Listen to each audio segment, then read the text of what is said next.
you guys doing? How are you? Great. Feels good. I'll get it checked out here in about 2 hours. Gonna check up first rehab, see how it goes. See if they sewed it up there, if they use the good tires or they use the bad tires. So What happened? somebody bumped into me and I caught it at a bad angle and just kind of ripped off the rotator cuff and torn labrum and a bicep. No big deal. No big deal. How long in the sling? They say it's 6 weeks. Okay. But we're negotiating that in another hour. You ever been injured like that as a player? No. This is just unique when you. Well, it's a great opportunity to learn how to use my left hand. You know what I mean? And if you guys never been there, you should try it sometime. It's interesting. Who tried telling you that you needed to be up in the box for a game? I think somebody was trying to ask me that. And it's hard for me to be up in the box. I like to be down with my players, look in their eyes and see what they're thinking and understand, are they okay? Understand what we're doing and stuff like that. So, but I'm sure gonna, on the sidelines, you can see we got such a short sideline on our side. Just got to be careful. And, I've been doing it for a long time. But first time I really, had to have surgery to really got hit. So. What was the pain scale on 1 to 10? How bad was it? Just 1 to 10, about 5, 6. It wasn't bad. It wasn't even good looking on the film. It's like you're talking about you have to do your shoulder. I didn't think so. So I thought maybe I'd take a couple of days, see if I can loosen it up a little bit. And then after I got the surgery, it was a little bit worse than I thought. At least that's what the doctor says. It would have been easy for you to take a day or two off. What made you want to get back right? Well, those decisions, you got to sit there and say the time frame. We're going to wait till January. There's not too many summers left for us older guys. You know what I mean? So I want to make sure I enjoy my summers. So it's going to be busy and tied up here, and it was probably the best thing to do. Do it now. Does the injury pose any challenge for you as a coach? Does it limit you doing anything? Are you asking my mental? Nah, not really. I don't think so. I don't think it has. I think we're having a really good camp. I think our guys are playing well, and just like anything else, you just got to keep moving. What you got. Maybe use it as a motivational tactic to your players. Sometimes you gotta play hard, show torque when you don't want to, and get the job done.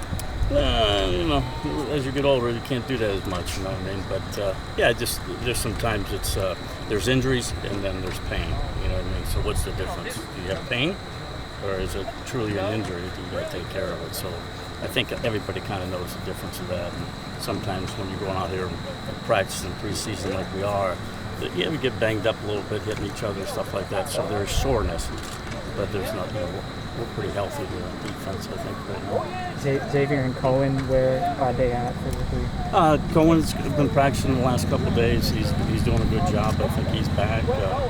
We're just limiting some of his reps and watch we don't overload him. And then Xavier, it looks like he's back at it. He should be. I thought he was going to practice here today a little bit, but I think he should be back in the next couple of days.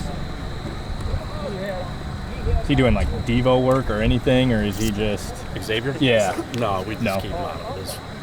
He'll have time to come back, and we only got a couple more days here before we start prepping for Illinois State. Do you expect Cohen and Xavier to be ready for game one? I expect to. Yeah. Right now, I think everybody in our back end should be available. Any other health issues with the defense? No. We try to manage them doing the preseason here, where we need some younger guys to step up, and we'd like to see some of them, third team guys, what we call the Devo guys, and making sure they're getting developed. So it was a good opportunity for them to understand the defense. Some of these guys are really experienced, and the experience that Jay and Nick have at the linebacker position, and Fisher. These guys are just like a coach out there on the field. So, and they're coaching the younger guys, and until you get out there and do it yourself, I think that's what the younger guys need. Any of those younger guys maybe popping right now? Maybe some of the freshmen standing out to you? Yeah, it's hard to get to the freshmen. I think there's a good young group of freshman guys, 3 backers that came in. I think they have a lot of potential. Will they help us in special teams? Can we use them in special teams and save a red shirt year? I'm sure we're going to talk about that. But I think they're big athletic linebackers that can move inside. You know, in the back end is a young freshman. I don't know how many guys can help us right now. This is where we're at with our guys. And then up front, we're going to, you know, we probably got about 6, 7 guys that we think we're comfortable. We've got to get 1 or 2 more guys to fill in there. So at least we'll have a good solid 2 deep up there too. So I think we're okay, but knock on wood, you know, you just never know what happens. You might fall off a bike or you might get hit by somebody, you know, get surgery, but hopefully not. What have you seen kind of from that cornerback spot opposite of Jamari, from TJ Hall, from John Nestor, anybody else who's kind of in the mix there? Well, I think it's really interesting, you know, Jamari Harris has come back and the leadership that he's brought and seeing TJ Hall grow and improve his standard of play. Nestor, he's really doing a good job, very competitive out there. And Deshaun Lee's doing a heck of a job. So, I mean, it's really interesting to see those 4 over there. And one day, one guy might have a better day than the other guy. You know, it's depending on what day and what the point of attack, you know, how productive are they. But I think they're all into it. They're all working hard. And, you know, you can see, you know, maybe playing more guys in the back end if you have to. Are you still trying to work through who's going to start? Or you figured that out at this point? You never know until the day of the game. You know what I mean? So I got a good idea, you know, but that, you know, I got a list of guys and, you know, rank them. But things change every day with us out to practice. You know, that this guy could jump ahead of a guy, and it's going to probably, most likely, I know who they're going to be. You know, At this point, in terms of who's taking the most first team reps, is it Jamari and TJ? Jamari's taking a lot, but you know, you've got a little something cool a little bit. Somebody has a little. I try to save guys, you know, and the wear and tear on them. So sometimes I'll give a younger guy more reps, so they can get the more experience. And I know it's not a game situation, but that's what we're trying to do is make sure that everybody's playing up to it. Because if you lose a guy, you want to be able to plug a guy in that you don't lose anything there. Is there Xavier any said challenge? Go ahead, Adam. Is there any challenge to bringing back as many veterans as you do? Obviously, it probably sounds like a good problem, but you know, 8 starters back, mostly grad students, seniors. Does that have its own unique challenges for you as a defensive coordinator to get the unit ready for the season? No, you know, we you know, they've talked about, the players have talked about it and have said, hey, coach, we still need some of our reps.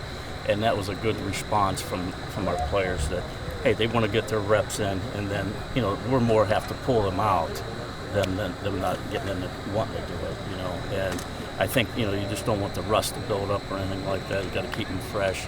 It's a long season, though. You know, you got 12 games, you got a couple bodies in there. So, you know, we're not playing tomorrow, so let's make sure that we have them for the whole season. John Nestor, we've heard the name Riley Moss thrown around. Do you see any parallels between those 2 guys? A little bit. Obviously, I think, you know, they're both play corner. You know, but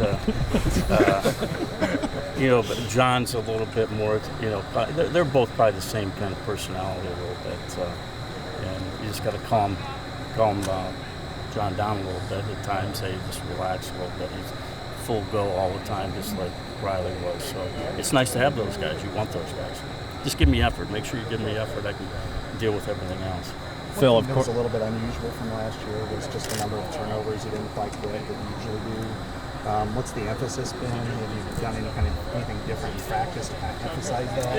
Yeah, we did. We kind of spent some time going out and visiting some teams, and we went to Virginia Tech because they came to us a year ago. We went back there, and we took a turnover thing before practice even starts, just to kind of, you know, practice, you know, picking up a ball off the ground, you know, matching hands, poking the ball out, and I think it's really showed some things, some dividends, you know, doing the preseason here, that it's caused some things. Now you go back to last year, I kind of analyze it, you know, after a while when somebody starts playing against you, they might limit some of the things that they do to try to make sure they hold on to the ball. And that's the only thing I can figure out, like how come we didn't have as many opportunities, and could be some people, the way they play their offense, a little bit more safe and keep the ball instead of giving it away. It seemed like that being able to, a lot of times in the past couple of years, you're playing with a lead, so a lot of teams were kind of coming at you a little bit more, being a little more aggressive. And it seemed like last year, less aggressive, I guess, in some of the play styles. Did that have any impact on that? Or? You know, I didn't look at, you know, probably that much as guys didn't want to, you know, attack us in certain places and, you know, give it easier throws, you know, more cautious with the ball. And you make turnovers, you get turnovers, and give turnovers up on offense. That's not real good. You lose a series, and we gain one back. So I think that's a little bit of strategy that people try to do because we were up there pretty high and take away in turnover margin.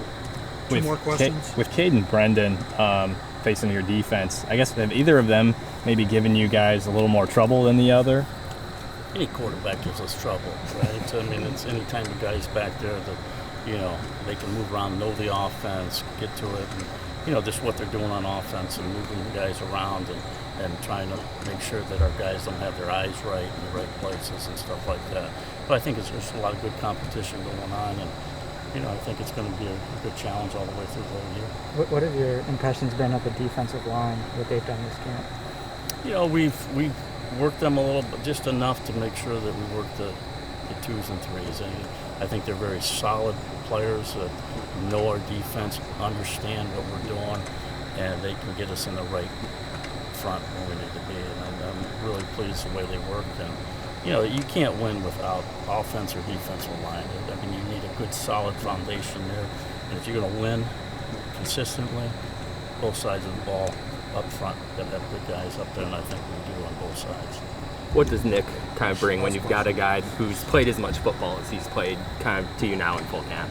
Well, I think obviously when he came before, he didn't have all that, and I think, just the relationships he builds and the understanding of our defense, and having the ability to play him either at Mike and Will, Jake that goes down, we can slide him over, put somebody else in. So I think, the knowledge that he has and the experience that he has, and I think, we're very experienced, but you still got to play the games on Saturday. Okay, thank you, Coach. Thank you. Thank you.